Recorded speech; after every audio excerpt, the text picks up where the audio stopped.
Olá a todos do segundo workshop de curadoria em Geociências de Brasília.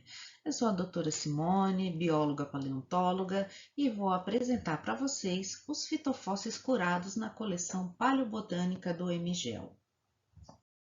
Então, agora peço licença para me apresentar. Eu sou Simone, bióloga formada pela Universidade Federal de Uberlândia.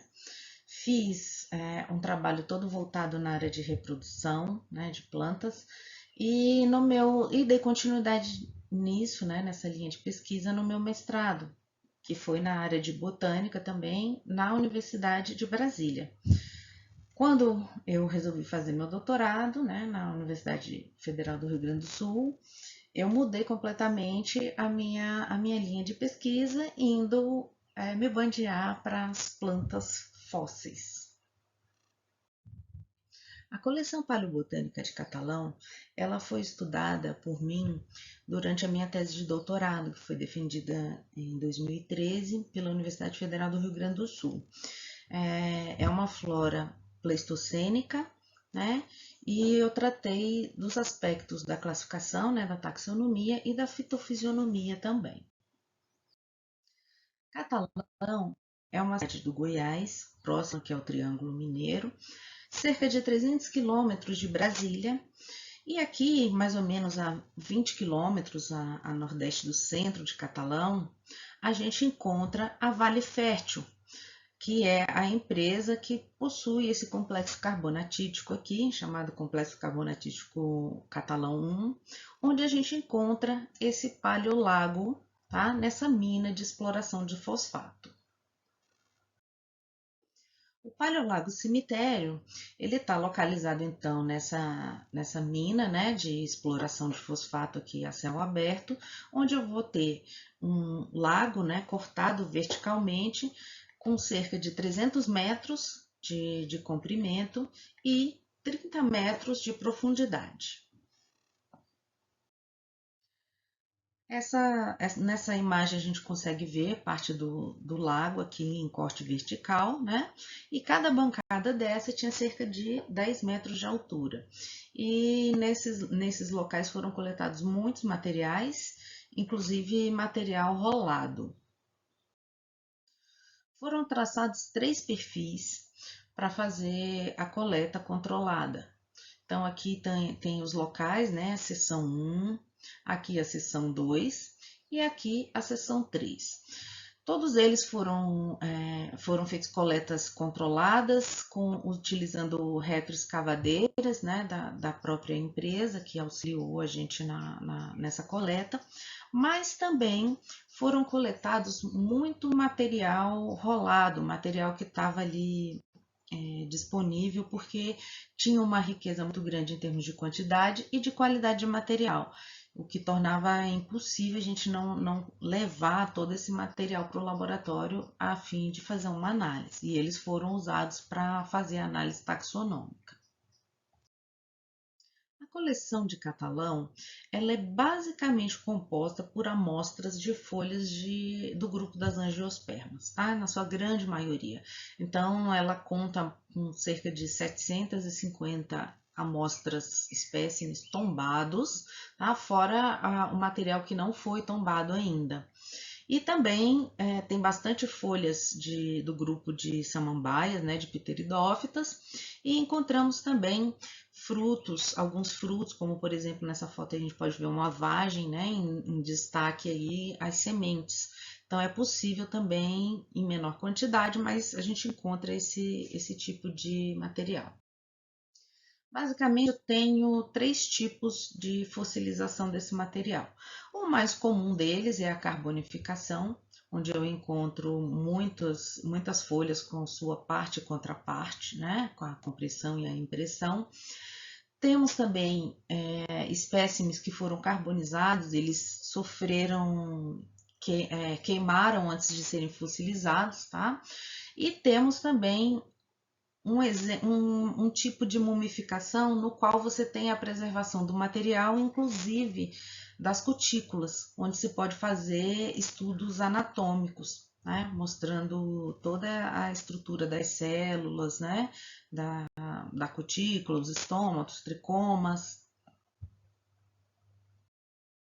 Foram realizadas três datações: termoluminescência, luminescência opticamente estimulada e datação por radiocarbono, que todas deram uma idade bastante antiga, né? A datação por radiocarbono aqui a gente vê que chegamos ao Pleistoceno, e essas datações por carbono 14 correspondem às datações mais antigas que a gente tem obtidas para essa região do país. Os níveis fossilíferos apresentavam litologias diferentes. A gente pode ver aqui, por exemplo, nessa primeira imagem, um diatomito, que era uma rocha composta só de frústulas de diatomáceas, era uma rocha muito leve, bastante friável. Tinha o argilito, alguns níveis de argilito, não eram muitos, e alguns níveis de espongilito, que eram formados por espículas de esponjas de água doce. E essas espículas, na hora de fazer a preparação do material, causavam uma alergia assim absurda. Então, isso aqui foi proveniente desse material, tá? Foi feito um estudo mostrando as espécies de esponjas de água doce. Em função dessa delicadeza e friabilidade do material, foram utilizadas apenas ferramentas delicadas, tá? Tanto na coleta quanto na preparação no laboratório. Então, materiais basicamente cirúrgicos, como vocês podem ver aqui, bisturis, né, estiletes, martelo, só coisa mais delicada mesmo. Para obter as imagens, eu tentei vários recursos. Um deles foi utilizar o estúdio fotográfico da Universidade de Brasília, onde o fotógrafo fez essas fotos em estúdio. Contudo, era muito material, na época usava filme, né, preto e branco, não eram câmeras digitais ainda, né, para isso, e tornava-se difícil assim carregar todo aquele material para fazer o imageamento lá em estúdio. Um outro método que eu utilizei foi obter imagens em lupa, né, microscópio estereoscópico do laboratório de micropaleonto. Essas imagens, né, são super boas, eu consigo ter detalhes, por exemplo, de calibre, de nervura, né, com o quão ramificadas elas são detalhes importantes para fazer a classificação. Contudo, ela não me dá uma imagem inteira, porque os fósseis são macroscópicos, né? Então eu não tinha como fazer uma imagem boa do fóssil inteiro, eu conseguia detalhes, né? Bons detalhes desses materiais. No fim das contas, o que foi realmente útil e prático foi usar o scanner de mesa, né? Eu posicionava os fósseis todos aqui, porque como são folhas e os fósseis são planos, não tem muito desnível, né, de relevo, facilitou a vida na hora de fazer as imagens, e eu conseguia colocar toda uma quantidade grande aqui em cima do scanner e obtia uma imagem como essa que vocês estão vendo aqui. E isso, né, essa imagem eu podia tratar em software, como por exemplo um Photoshop, né, e conseguia uma imagem muito boa com os detalhes que eu precisava. Então, no fim das contas, foi a melhor opção para obter as imagens desse material todo. O tombamento das amostras, ele foi feito utilizando esmalte branco e uma caneta esferográfica, tá? Azul ou preta, ou então uma caneta nanquim. Esse material foi tombado, tá? Com essa sigla CPB, que significa Coleção Paleobotânica, né? Com essa numeração que seguiu do 001 até mais de 750, que foi o número que eu consegui tombar. Obviamente, não é hoje a metodologia mais usada, né? A forma mais usada. Existe aí uma sugestão, que inclusive é adotada pelo museu, de usar um líquido mais transparente, que é o Vutivar, com uma caneta com nanquim branco, né? Fica esteticamente mais bonito, né? Digamos assim, durável. Como eu trabalhei com muitas amostras ao mesmo tempo e tinha, coletor era o mesmo, localidade era a mesma, né? Eu optei por fazer o livro tombo numa planilha de Excel.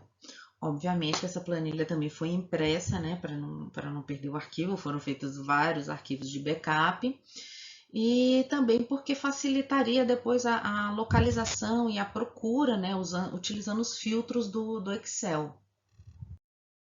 Essa coleção foi armazenada em armários de madeira, como vocês podem ver aqui, né? Com várias gavetas. Inicialmente estava marcado como grupos morfológicos, atualmente já tem a identificação, então está todo por ordem alfabética de famílias. E esses armários de madeira foram instaladas rodinhas para facilitar o deslocamento. Bom, que deslocamento, né?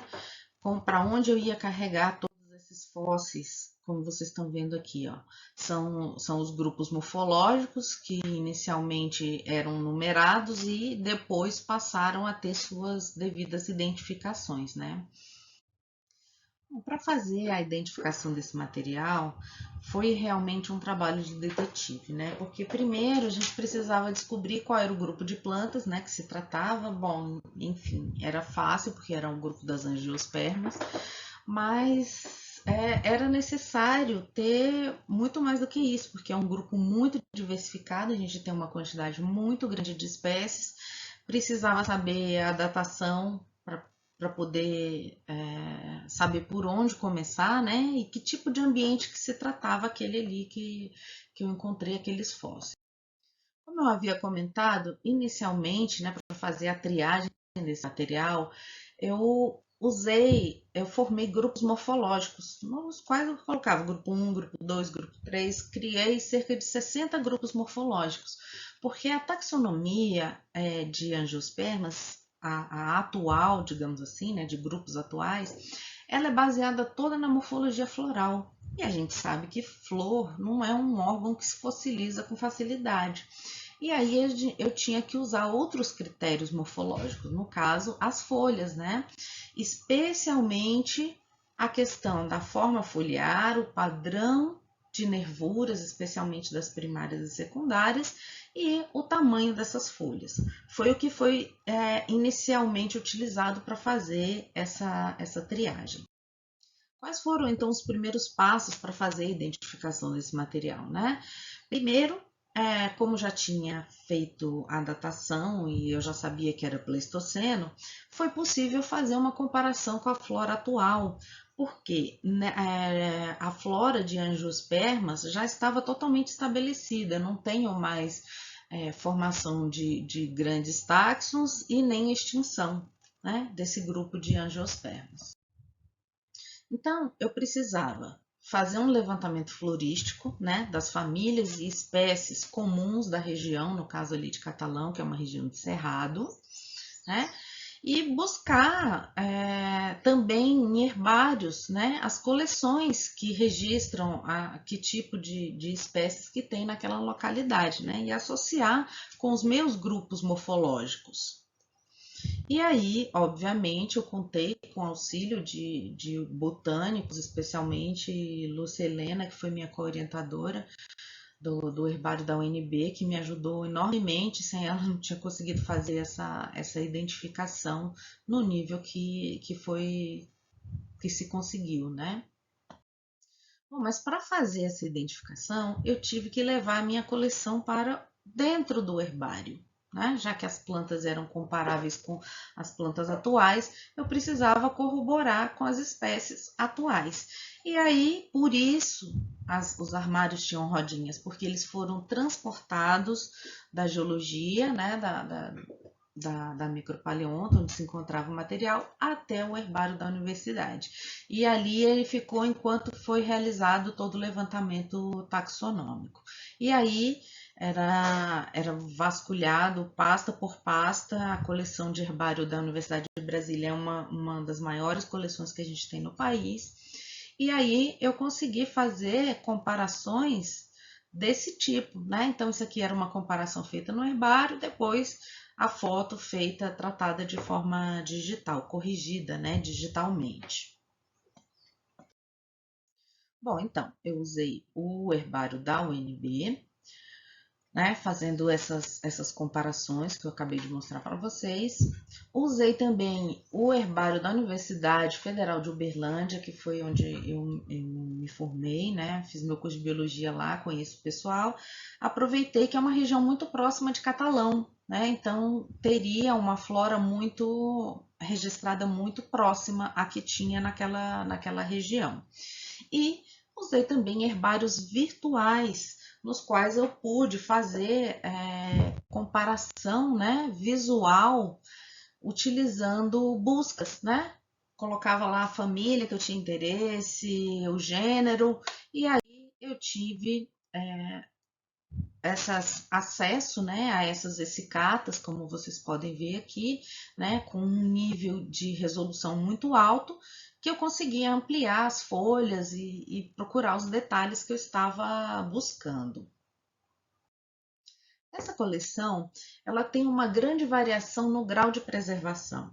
Eu encontro, por exemplo, espécimes que são completos, né? Até pequenos fragmentos, como por exemplo a gente vê aqui nessa imagem, a folha não está completa, mas ela possui feições diagnósticas importantes. Encontro também espécimes que têm preservação moderada, né? Mas, e até às vezes a rede de nervura está preservada, mas eu não tenho as feições diagnósticas para fazer a identificação daquele espécime. E também tenho espécimes com preservação moderada e com pouca rede de nervura visível, o que tornou difícil fazer a identificação desse material. A identificação do material proveniente de Catalão foi possível devido à boa preservação desse material. Então, o estudo tafonômico ele indicou que as folhas teriam atingido direto ou rapidamente o corpo aquoso, né? Sofrido pouco transporte, pouco ataque biológico, né, antes da deposição e pouco tempo de exposição à degradação subaérea. Isso, gente, deu a esses fósseis um elevado grau de preservação daqueles espécimes, né? E isso, obviamente, refletiu na boa identificação taxonômica. Em termos florísticos, foi possível fazer a identificação de muitas espécies, né, a nível específico mesmo, algumas ficaram só a nível genérico, né, e 5 permaneceram como famílias porque não tinha como fazer essa identificação. E aí esse conteúdo fossilífero, então, caracteriza, né, uma paleoflora local que existiu numa região que hoje é ocupada pelo Cerrado, né, no centro-oeste do Brasil. Então, só para ilustrar aqui, mostrar algumas espécies importantes do cerrado, espécies atuais, que foram encontradas como fósseis em Catalão. Myrcia pubescens, por exemplo, que é uma mirtácea. Styrax ferruginus, que é conhecida como laranjinha do cerrado, é uma espécie bastante comum, né? Aqui a gente pode ver o nível de detalhe possível, né, na rede de nervuras desse espécime. Espécimes, né, que foram muito bem ilustrados, né, bem descritos. Então temos aqui a ilustração, o fóssil com o seu correspondente atual, né, vendo o nível de preservação ajudando a fazer a taxonomia. Outra espécie que teve uma abundância de amostras muito grandes foi a Erioteca pubescens, que é a famosa paineira do cerrado. Esse é um daqueles exemplos em que a gente tem, às vezes, apenas um fragmento, né? Não tem a folha inteira, mas tem feições diagnósticas que me remetem facilmente à espécie que ela é. Então, todos os níveis fossilíferos que foram estudados, eles apresentaram correspondentes modernos, tá? Nada de novo foi descrito, foram todos comparados com espécimes atuais. E alguns táxons foram descritos pela primeira vez no registro fossilífero também. A coleção paleobotânica do IMGEL, ela realmente é de fato uma uma coleção relevante, né, para a interpretação da paleovegetação da região. A sua composição florística revelou, né, que ela sim faz parte do bioma cerrado e que ela tem uma característica, né, típica de formações florestais do cerrado, né? Então, ela possui uma boa representatividade, né, da flora pretérita, né, daquela região, e ainda é considerada a datação mais antiga para esse bioma. O bioma cerrado, ele vai apresentar uma série de fitofisionomias diferentes que têm relação com a vegetação e o tipo de solo, a profundidade dele, né? Só que, a grosso modo, a gente reconhece três tipos: as formações florestais, né, onde a gente tem, por exemplo, mata ciliar, mata galeria. A gente tem as formações savânicas, onde a gente vai ter, por exemplo, o cerrado, né, sensu stricto, e as formações campestres. Né? E só para a gente ressaltar que os espécimes, em sua grande maioria, né, acusaram serem de formações florestais, ou seja, locais onde a gente encontra uma maior umidade, né, que corrobora com o ambiente, que era próximo de um lago, né, e encontramos também elementos das formações savânicas, desculpa. Então, só para reforçar, né, essa flora é representada por folhas de espécies tipicamente de formações florestais. Então, quando foi quantificado, né, esses níveis fossilíferos, depois que foi feito o levantamento, a gente observou aqui, eu pude observar que as formações florestais, né, que estão localizadas nessa parte aqui do gráfico, elas tinham uma quantidade maior do que as espécies de formações savânicas. Tá? Formações campestres, basicamente, não encontramos muitos elementos. Um outro fato interessante é o registro de paleoincêndios, né? O registro de incêndios pretéritos no Cerrado. Essa espécie Pteridgium catalense, uma espécie nova, foi descrita aqui nesse material, acusou a presença de fusenita junto ao material orgânico do tecido epidérmico.